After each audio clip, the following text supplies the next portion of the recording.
Present video में हम Elizabethan as को रीड करेंगे।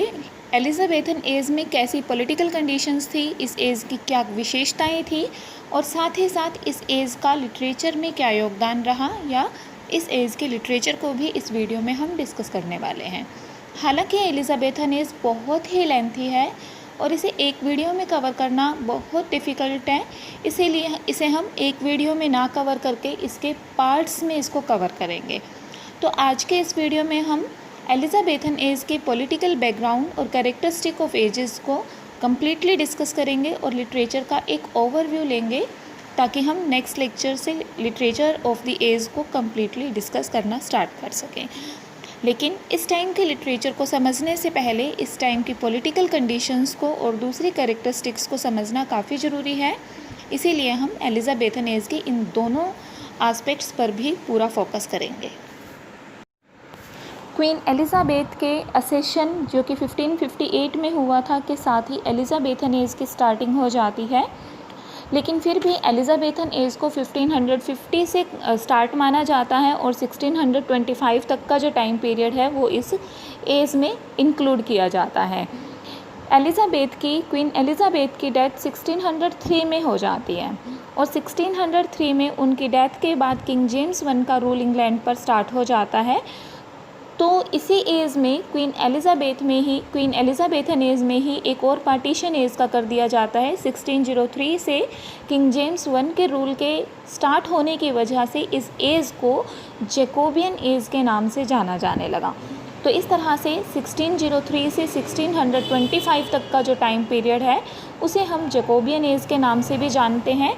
हालांकि इसे एक कंप्लीट फॉर्म में काउंट कर लिया जाता है और 1550 से 1625 तक के टाइम पीरियड को क्वीन एलिज़ाबेथ के टाइम में ही काउंट कर लिया जाता है। इस एज को गोल्डन एज भी कहा जाता है, क्योंकि इस एज की जो पॉलिटिकल कंडीशंस थी, इकोनॉमिक कंडीशंस थी इंग्लैंड के इस टाइम पर, वो काफ़ी ज़्यादा डेवलप हुई। साथ ही साथ लिटरेचर के फील्ड में भी यहाँ पर बहुत ज़्यादा प्रोग्रेस की गई। लिटरेचर बहुत फ्लोरिश हुआ। शेक्सपियर और मार्लो जैसे जो राइटर्स थे, जो काफ़ी प्रचलित राइटर्स हैं इंग्लिश लिटरेचर के, आज के टाइम पर भी बहुत ही फेमस राइटर्स हैं। शेक्सपियर को तो यूनिवर्सल राइटर भी माना जाता है। तो इस तरह से जो राइटर्स थे वो इसी एज के ये राइटर्स थे और इन्होंने लिटरेचर को काफ़ी बढ़ावा दिया।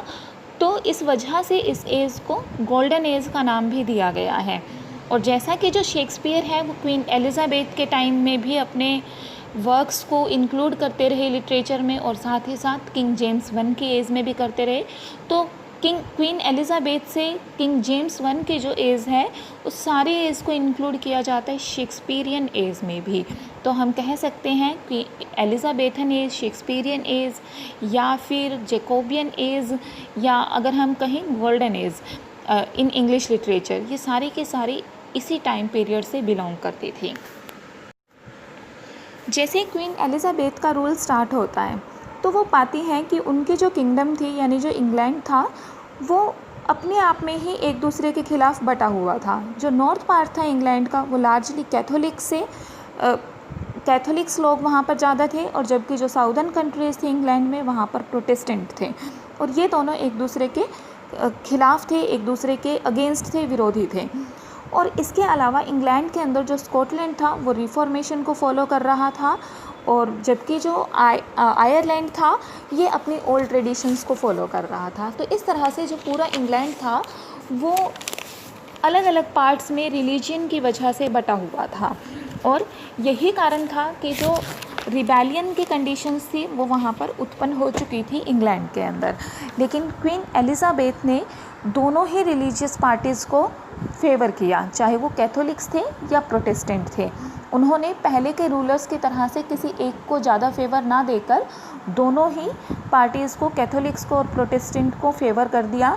और जो वर्ल्ड था उस टाइम पर उसने एक अमेजिंग इवेंट को देखा इस तरह से। क्या इवेंट था ये कि जो कैथोलिक थे और जो प्रोटेस्टेंट थे वो दोनों क्वीन एलिज़ाबेथ के, या हम कह सकते हैं उस टाइम की जो रूलर्स थे, उनके ग्रेट और ट्रस्टेड काउंसलर्स बन गए। दोनों ने इकट्ठा काम करना शुरू कर दिया। इस तरह से हम कह सकते हैं कि क्वीन एलिज़ाबेथ ने बहुत ही अप्रिशिएटिंग वे में उस टाइम पर रिलीजियस टॉलरेंस को इंग्लैंड के अंदर स्थापित किया। इंग्लैंड की हिस्ट्री में क्वीन एलिज़ाबेथ से एक और हिस्टोरिकल इवेंट बहुत ही महत्वपूर्ण रूप से जुड़ा हुआ है, जिसे हम the defeat of Spanish Armada के नाम से जानते हैं। ये डिफीट ऑफ स्पेनिश अर्माडा का जो इवेंट था ये 1588 में हुआ था। ये फिलिप II ऑफ स्पेन और क्वीन एलिज़ाबेथ के बीच में हुए एक युद्ध की कहानी है। अब ये जो युद्ध है ये किस वजह से लड़ा गया, इसकी हम स्टार्टिंग करते हैं हेनरी VIII के टाइम से। जो हेनरी VIII था, उन्होंने अपनी वाइफ कैथरीन ऑफ एरागन को डाइवोर्स देने की डिज़ायर के कारण इंग्लिश रिफॉर्मेशन को इंग्लैंड में स्टार्ट किया। अब इन्होंने इंग्लिश रिफॉर्मेशन को स्टार्ट किया और अपनी वाइफ कैथरीन ऑफ एरागन को एक डाइवोर्स दे दिया, इसके हम कहेंगे कंसीलमेंट में। लेकिन ये जो डाइवोर्स था ये कैथोलिक चर्च में ऑफिशियली नहीं दिया गया था। अब हेनरी VIII का एक बेटा हुआ बाद में, जिसका नाम था Edward VI। Edward VI Henry की डेथ के बाद इंग्लैंड पर रूल करता है। अब एडवर्ड VI चाइल्डलेस मर जाता है और उसके मरने के बाद कोई उत्तराधिकारी नहीं रहता, जिसकी वजह से उसकी हाफ सिस्टर मैरी I को सिंहासन पर बिठा दिया जाता है। अब जो मैरी I थी वो एक कट्टर कैथोलिक थी, या हम कहेंगे डिवाउट कैथोलिक थी वो, और उसके husband Philip II of Spain वो एक को-मोनार्क रहे, because Mary was the queen. इस तरह से जो उसके हस्बैंड थे वो एक को-मोनार्क बन जाते हैं। अब इन दोनों ने चर्च के ऊपर रोमन इन्फ्लुएंस को बढ़ाना शुरू कर दिया। मैरी को हम इंग्लैंड की हिस्ट्री में मैरी को ब्लडी मैरी के नाम से भी जानते हैं, क्योंकि उन्होंने 260 पीपल को स्टेक के ऊपर जलाने का जो प्रयास था, इकट्ठा स्टेक पर जलाने का जो प्रयास था वो किया था, जिसकी वजह से उन्हें ब्लडी मैरी का नाम दिया गया है। अब मैरी की डेथ हो जाती है 1558 में, जिसके बाद उसकी half sister Elizabeth I England पर रूल करना स्टार्ट कर दी है। हम लेक्चर के स्टार्टिंग में ही डिस्कस कर चुके हैं कि क्वीन एलिज़ाबेथ का जो रूल है वो 1558 से स्टार्ट होता है। तो ये मैरी की डेथ के बाद 1558 में एलिज़ाबेथ I का जो रूल था वो इंग्लैंड में स्टार्ट हो जाता है। मैरी जैसा कि डिवाउट कैथोलिक थी, लेकिन क्वीन एलिज़ाबेथ उसके बिल्कुल खिलाफ रिफॉर्मिस्ट कैंप से बिलोंग करती थी, और उसने एडवर्ड के द्वारा जो रिफॉर्म्स यूज़ किए गए थे या स्टार्ट किए गए थे उनको फिर से इंग्लैंड में इम्प्लीमेंट करना शुरू कर दिया। अब फिलिप को-मोनार्क नहीं रहा और उसने एलिज़ाबेथ को एक इलिजिटमेट रूलर ऑफ इंग्लैंड माना, क्योंकि कैथोलिक चर्च के अंदर या कैथोलिक चर्च की नज़रों में हम कहेंगे हेनरी ने कभी भी कैथरीन से कोई ऑफिशियली डाइवोर्स नहीं किया था, जिसकी वजह से एलिज़ाबेथ इलिजिटमेट हो जाती है, और इसीलिए फिलिप ने उसको इलिजिटमेट रूलर मान लिया। और फिर फिलिप ने एलिज़ाबेथ को सिंहासन से अलग करने का, यानी कि एलिज़ाबेथ से सिंहासन छीनने का एक षड्यंत्र रचा, एक प्लॉट बनाया, जिसके तहत उसने स्पेनिश अर्माडा का ये जो इवेंट था ये इंग्लैंड के अंदर उसने इन्वेड किया इस स्पेनिश अर्माडा के नाम से। इस युद्ध में फिलिप II के पास एक बहुत ही विस्तृत आर्मी थी, एक बहुत ही विस्तृत फ्लीट था हम कह सकते हैं। इस फ्लीट के अंदर 130 शिप्स थे, 8000 सेलर्स, 18000 सोल्जर्स थे। इसी तरह से 1500 ब्रास गन, 1000 आयरन गन्स थी, जो कि बहुत ही ज़्यादा विस्तृत या व्यापक आर्मी के रूप में देखा जा सकता था। लेकिन फिर भी क्वीन एलिज़ाबेथ ने अपनी सूझबूझ से इस स्पेनिश अर्माडा नाम का जो हिस्टोरिकल इवेंट था या इन्वेड था उसको हरा दिया, और फाइनली जो स्पेनिश अर्माडा था वो डिफीट हो जाता है। इसी वजह से इसे the defeat of Spanish Armada के नाम से जाना गया। अब हम बात करते हैं एलिज़ाबेथन एज के सोशल कंडीशंस के बारे में। ये जो एज थी ये कंपैरेटिवली सोशल कंटेंटमेंट की एज थी। अगर इसके कंपैरिजन की जाए प्रीवियस एजेस से, जैसे कि चौसर की एज से या लैंगलैंड के टाइम से इसकी कंपैरिजन की जाए, तो उस टाइम के बजाय इस टाइम पर काफ़ी ज़्यादा सामाजिक रूप से ये संतोषजनक लाइफ थी इस टाइम पर लोगों की। इस टाइम पर लोगों के पास बहुत सारे एम्प्लॉयमेंट्स बढ़ते जा रहे थे, जिसके वजह से जो आम जनता पहले बेरोज़गार थी या डिसकंटेंटेड थी, उनको एम्प्लॉयमेंट मिल गया था हज़ारों लोगों को, जिसकी वजह से वो अब एक संतुष्ट जीवन जी रहे थे। इंग्लैंड के अंदर ट्रेड भी इंक्रीज़ हो रहा था, और इसी ट्रेड के इंक्रीज़ होने की वजह से इंग्लैंड की वेल्थ लगातार बढ़ती जा रही थी। एलिज़ाबेथन एज एक एंथुसियास्टिक एज थी। इस टाइम पर चाहे सोशल कंडीशंस को देखा जाए या फिर पॉलिटिकल कंडीशंस को देखा जाए, हर तरह से इंग्लैंड एक संतोषजनक लाइफ को जी रहा था। तो इसी वजह से इस टाइम के जो लोग थे वो काफ़ी ज़्यादा जोश से भरे हुए थे। तो यही जोश इंग्लैंड के लिटरेचर में भी देखा जा सकता है। इस टाइम पर बहुत सारा लिटरेचर अस्तित्व में आया, बहुत सारी जो नई क्रिएशंस थी या नई फॉर्म्स ऑफ क्रिएशंस थी वो इस टाइम पर अस्तित्व में आई। जैसे कि ट्रेजी कॉमेडी, पहले या तो ट्रेजेडी लिखी जाती थी या कॉमेडी लिखी जाती थी, लेकिन इस टाइम पर ट्रेजेडी और कॉमेडी को मिक्स करके एक नई क्रिएशंस को, एक नई फॉर्म ऑफ क्रिएशन को इनिशिएट किया गया, जिसे हम ट्रेजी कॉमेडी के नाम से जानते हैं। जिस टाइम पर इंग्लैंड में एलिजाबेथन एज का टाइम चल रहा था, उस टाइम पर एथेंस में एज ऑफ पर्सिकल्स और रोम में ऑगस्टस एज, और इसी तरह से फ्रांस की अगर बात की जाए तो फ्रांस में लुइस 14 का शासन चल रहा था। तो ये था इंग्लैंड में एलिजाबेथन एज के दौरान किस तरह की पॉलिटिकल कंडीशंस थी, क्या करेक्टरिस्टिक थी इसकी एज की। और अब हम बात करते हैं इंग्लैंड के लिटरेचर के बारे में कि एलिजाबेथन एज में किस तरह से लिटरेचर डेवलप होना स्टार्ट हुआ और कौन कौन सा लिटरेचर इस टाइम पर लिखा गया था। एलिजाबेथन लिटरेचर को स्टार्ट करते हैं हम उस टाइम के नॉन ड्रामेटिक पोएट से। अब नॉन ड्रामेटिक पोएट क्या होते हैं? ऐसे पोएट जो स्टेज के लिए नहीं लिखते थे, यानी कि ड्रामा के लिए नहीं लिख रहे थे, उन्हें नॉन ड्रामेटिक पोएट्स कहा गया था।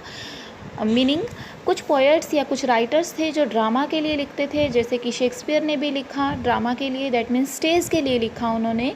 लेकिन कुछ ऐसे पोएट्स थे या कुछ ऐसे राइटर्स थे जो ड्रामा के लिए नहीं लिखते थे, इसीलिए उन्हें नॉन ड्रामेटिक राइटर्स या पोएट्स कहा गया था। अब जो नॉन ड्रामेटिक पोएट्स थे उनमें से सबसे प्रमुख राइटर था उस टाइम का या पोएट था एडमंड स्पेंसर। एडमंड स्पेंसर अपनी पोएम शेफर्ड्स कैलेंडर, जो कि 1579 में पब्लिश हुई थी, के लिए बहुत ज़्यादा फेमस है, जिसकी वजह से उन्हें फर्स्ट नेशनल पोएट का रैंक भी मिला, फर्स्ट नेशनल पोएट का दर्जा भी मिला। इसके अलावा उनके मोस्ट इम्पॉर्टेंट या मोस्ट फेमस वर्क्स के अंदर हम द फेरी क्वीन और एपिथेलेमियन को इंक्लूड करते हैं। स्पेंसर के साथ साथ इस ग्रुप के अंदर, नॉन ड्रामेटिक पोएट्स के ग्रुप के अंदर, कुछ और माइनर पोएट्स भी हैं, जैसे कि Thomas Sackville, Michael Drayton, George Chapman and Philip Sidney. इनमें से चैपमैन को मार्लो की एक पोएम, क्रिस्टोफर मार्लो जो कि एक एलिजाबेथन पोएट हैं, शेक्सपियर की तरह से ही काफ़ी फेमस हैं वो, तो मार्लो की एक पोएम हीरो एंड लिएंडर की कंप्लीशन के लिए चैपमैन को जाना जाता है। इसके अलावा उन्होंने होमर की इलियड और ओडिसी की ट्रांसलेशन भी की, जिसके लिए उन्हें जाना जाता है। फिलिप सिडनी ने इस एज में एस्ट्रोफिल एंड स्टेला नाम की एक सोनेट सीक्वेंस प्रेजेंट की, जो कि बहुत ही फेमस सोनेट सीक्वेंस है। और अपने इस पोइट्री वर्क के अलावा उन्होंने प्रोस रोमांस आर्केडिया और डिफेंस ऑफ पोइजी को भी लिखा, जो कि one of the earliest critical essays के अंदर काउंट किया जाता है। एलिजाबेथन एज में ही इंग्लैंड में ड्रामा का राइज हुआ था, जिसमें हम मिरेकल प्लेस, मोरालिटीज़ और इंटरल्यूड्स को रीड करते हैं। राल्फ रॉयस्टर डॉयस्टर को फर्स्ट कॉमिक प्ले माना जाता है, जिसे कि निकोलस उडाल के द्वारा लिखा गया था।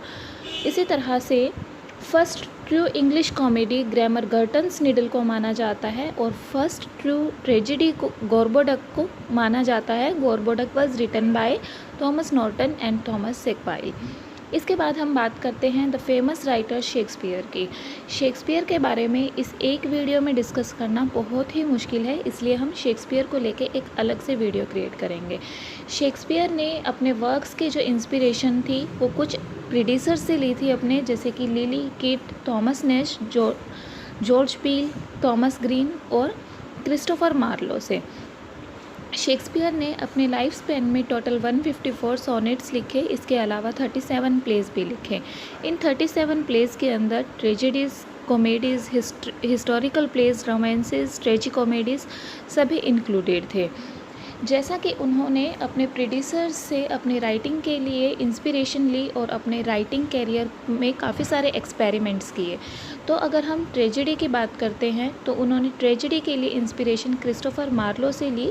क्रिस्टोफर मार्लो को हम ट्रेजेडी राइटर के रूप में भी जानते हैं, और इन्होंने बहुत ही ग्रेटेस्ट ट्रेजेडीज़ लिखी थी, जैसे कि Tamburlaine, Faustus, Jew of Malta and Edward two. Shakespeare के जो प्लेज हैं वो इन ट्रेजेडीज़ पर आधारित हैं। जो उनकी ट्रेजिक प्लेज हैं शेक्सपियर के, वो इनके इन ट्रेजेडीज़ पर आधारित है। इसी तरह से उन्होंने कॉमेडीज़ के लिए जॉन लिली से इंस्पिरेशन ली और बाकी सब से भी। तो शेक्सपियर के जो सक्सेसर्स थे उनकी बात भी कर लेते हैं। शेक्सपियर के सक्सेसर्स में Ben Jonson, Beaumont and Fletcher, Webster भी ट्रेजिक राइटर के रूप में जाने जाते हैं। मिडल्टन, मरी, हेवुड, डेकर, ये सभी जाने जाते हैं उनके सक्सेसर्स के रूप में, जो सभी एलिजाबेथन एज के राइटर्स ही हैं। और शेक्सपियर के इन सक्सेसर राइटर्स की एज में ड्रामा का लगातार डेक्लाइन होता चला गया। बेन जॉनसन इस ग्रुप के सबसे ग्रेटेस्ट राइटर थे और उनके चीफ कॉमेडी थी every man in his humour, the silent women and the alchemist. अगर ट्रेजेडीज़ को देखा जाए बेन जॉनसन की, तो ट्रेजेडीज़ में सेजुनस एंड कैटलीन इंक्लूडेड है।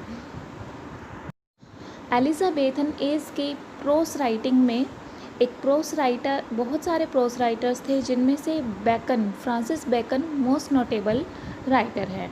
उनके चीफ वर्क्स थे, फिलोसफिकल वर्क्स थे, और फिलोसफिकल वर्क्स में इन सेटिरेटो मैग्ना, जो कि एक इनकम्प्लीट वर्क है,